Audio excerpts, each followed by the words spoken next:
ہے تمباکو اور سگریٹ. وہ سگریٹ میں بھی تمباکو ہے, حکے میں بھی تمباکو ہے, بیڑی میں بھی تمباکو ہے, گٹکے میں بھی تمباکو ہے, پان میں بھی تمباکو ڈلتا ہے. اگر میٹھا پان ہو تو ایک الگ بات ہے, لیکن جو تمباکو ڈلتا ہے, تمباکو حرام ہے.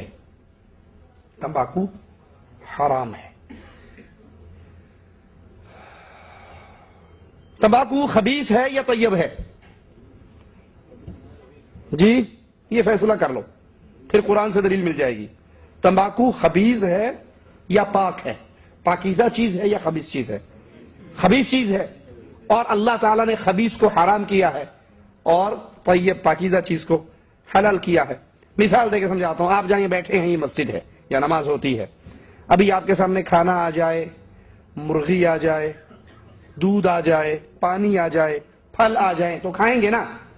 کیوں؟ یہ پاکیزہ جگہ ہے, یہاں پر پاک چیز کھائی جا سکتی ہے. کبھی دیکھا کسی نے مسجد میں سگریٹ پی ہو؟ مسجد میں سگریٹ نہیں پیتے نا.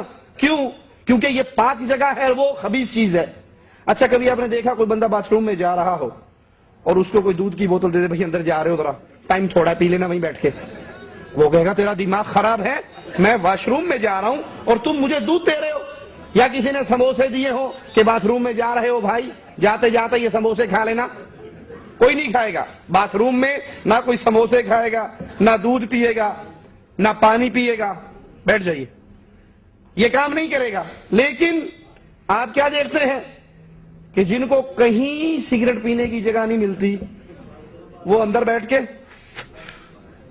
وہاں گزارا کر لیتے ہیں. باتھ روم خبیث جگہ ہے, ناپاک جگہ ہے, وہاں قرآن پڑھنے کی اجازت نہیں ہے, وہ خبیث جگہ ہے. تو خبیث جگہ پہ خبیث چیز کھائی جاتی ہے, پاک جگہ پہ پاک چیز کھائی جاتی ہے. سگریٹ کا تمباکو یہ نشہ آور چیز ہے, اور جس کی کثرت نشہ دے اس کی قلت بھی حرام ہے.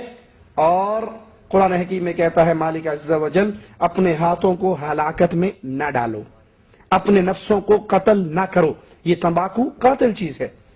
السر اس سے ہوتا ہے, ٹی بی اس سے ہوتی ہے, کینسر اس سے ہوتا ہے. یہ جتنی بیماریاں ہیں ان سب کے اسباب میں سے یہ سبب ہے, یہ حرام ہے. وہ تمباکو پان میں ہو. اور رہا مسئلہ سگریٹ پی کر مسجد میں آنے کا, تو مسجد میں آنا, سگریٹ تو بہت دور کی بات ہے, لہسن اور پیاز کھایا ہوا ہوتا اگر صحابہ کے دور میں کسی نے, تو حدیث میں آتا ہے اس کو پکڑ کے بقیع قبرستان پر چھوڑ کر آتے, مسجد سے نکال دیتے. اور اللہ کے نبی نے فرمایا ان دو درختوں میں سے کوئی چیز اگر کچا کھا لے تو ہماری مسجد میں, کیوں؟